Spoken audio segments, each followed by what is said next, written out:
Tiffany Stratton defeats her dream opponent Charlotte Flair at WrestleMania, A Star is Born. WrestleMania 41 was nothing short of historic, but one moment stood tall above the rest. Tiffany Stratton, the center of the universe, faced off against her self-proclaimed dream opponent, Charlotte Flair, and she did the unthinkable. She beat the Queen, and not just beat her, she earned it. In this video, we break down Tiffany's meteoric rise, her emotional WrestleMania victory, and what this means for the future of WWE's women's division. Grab your popcorn, because this is a moment fans will be talking about for years. Let's go. Let's rewind the clock. Just a couple of years ago, Tiffany Stratton was dazzling crowds in NXT with her mix of athleticism, poise, and unapologetic charisma. Her signature look, her catchphrases, her in-ring agility, it was all unmistakable. She had it written all over her. But as the NXT Women's Champion, Stratton made her intentions clear. She wanted to be more than just a developmental standout. She wanted to be a main event star. She started calling out names, big names. And one name came up more than any other, Charlotte Flair. Not just a 14-time world champion, but the standard in WWE women's wrestling. Tiffany Stratton, Charlotte is who I looked up to, who I studied. But if I want to prove I'm the best, I have to beat the best. And I want her on the grandest stage of them all, WrestleMania. Fast forward to early 2025. After months of momentum on SmackDown, Tiffany finally got the attention she wanted. Charlotte Flair made her return on an episode of SmackDown and came face to face with the self-proclaimed center of the universe. Fans erupted. The tease of a generational clash was too much to ignore. Charlotte Flair, you think you're ready? I've been carrying this division for a decade. You're not just walking into the spotlight, sweetheart, you're stepping into the Flair legacy. And just like that, the dream became a reality. WWE officially announced the blockbuster match, Tiffany Stratton vs. Charlotte Flair at WrestleMania 41. A generational showdown. A queen versus a rising princess.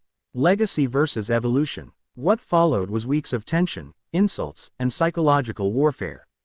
Tiffany taunted Charlotte with parodies, calling her last season's look. Charlotte responded with brutal in-ring statements, destroying opponents and reminding the world why she's a 14-time champion. Tiffany's strategy was simple: stay one step ahead. Whether it was surprise attacks, social media shade, or flashy entrances that stole the spotlight, she made sure people were talking. Meanwhile, Charlotte played the veteran game, letting her experience do the talking.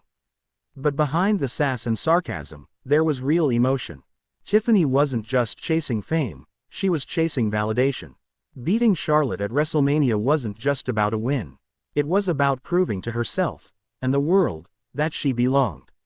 Then came the night. WrestleMania 41, Las Vegas. Lights blazing, fans screaming. The stakes couldn't be higher. Cut to Tiffany's entrance with glittering pink gear and a golden throne prop. Tiffany Stratton arrived in style, riding a throne down the ramp like royalty in the making. But Charlotte, she came with fire. A legacy entrance with a full orchestra playing a remix of her father's theme. It was a spectacle worthy of their family name. From the first bell, the match was electric. Charlotte tried to ground Tiffany early, using technical holds and signature suplexes to slow her momentum. But Tiffany, she flipped, twirled, and twisted her way out of danger, showing the world why she's one of the most athletic women in WWE today.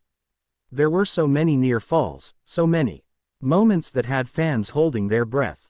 Charlotte locked in the figure 8, twice. But Tiffany clawed to the ropes. Tiffany hit the pretties. Tiffany Stratton retains title despite brutal injuries at WrestleMania 41.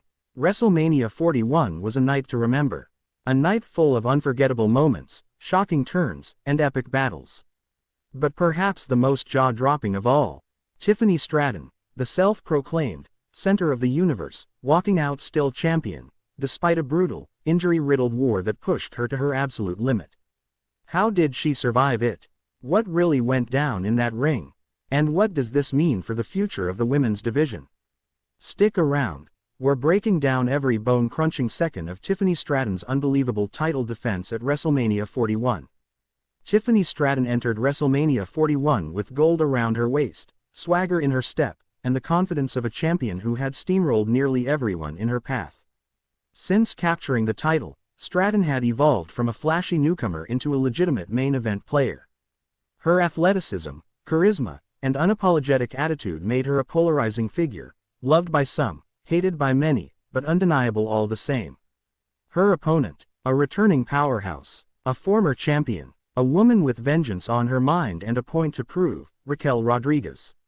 After months off due to injury, Raquel came back with fire, setting her sights straight on Stratton's title. And when the match was announced for WrestleMania 41, the WWE Universe knew we were in for something special. But no one could have predicted how brutal this match would get. The bell rang, and from the very first lock-up, you could feel the tension. Raquel, with her size and strength, immediately took control, tossing Stratton around the ring like a rag doll. Stratton, ever the strategist, ducked and dodged, using her speed to create separation. But the damage started piling up early. A spine-shattering powerbomb onto the apron left Stratton clutching her lower back. Moments later, Raquel whipped her into the steel steps, the sound of flesh meeting metal echoing through the stadium. Yet somehow, Tiffany kept fighting. Every time she was knocked down, she got back up. Not because she was stronger, but because she refused to give up. Raquel went for the kill multiple times, but Tiffany used her ring IQ to escape, counter, and stay alive. Around the 12-minute mark, the real turning point happened. Raquel went for her signature Texana bomb, but as Stratton landed, her leg buckled awkwardly. You could see it immediately. Something was wrong. Tiffany screamed out, clutching her knee, barely able to stand. The referee checked on her, even considered calling the match, but Stratton waved him off. She wasn't done. Then came the second blow. Raquel hit a top rope splash, and Stratton didn't get her hands up in time. The impact landed square on her ribs. Ringside medics believed she may have cracked or even broken a rib, and yet, she kicked out at 2. Commentary was stunned. The fans, many of whom had booed her for months, were now on their feet, cheering for her sheer will to continue. Tiffany Stratton was battered, bruised, limping, but still fighting. What followed was one of the gutsiest performances in WrestleMania history. Every move hurt, every breath looked like agony. But she kept swinging, using the ropes for leverage, hitting short strikes, diving off the second rope even though her leg barely held up. Raquel grew frustrated. She started making mistakes. She underestimated Stratton's grit. And then, out of nowhere, Tiffany hit the prettiest moonsault ever. But Stratton didn't stop. She climbed again, somehow, and hit a second moonsault, even with her injured knee. The bell rang. The crowd erupted. Tiffany Stratton had done the impossible. As Tiffany clutched her title, medics rushed the ring. She collapsed in the corner, barely able to stand. Her knee was visibly swollen, her breathing labored. But the look in her eyes said it all. Pride, relief, and maybe a bit of disbelief. Raquel, too, sat in the ring, staring at Stratton, and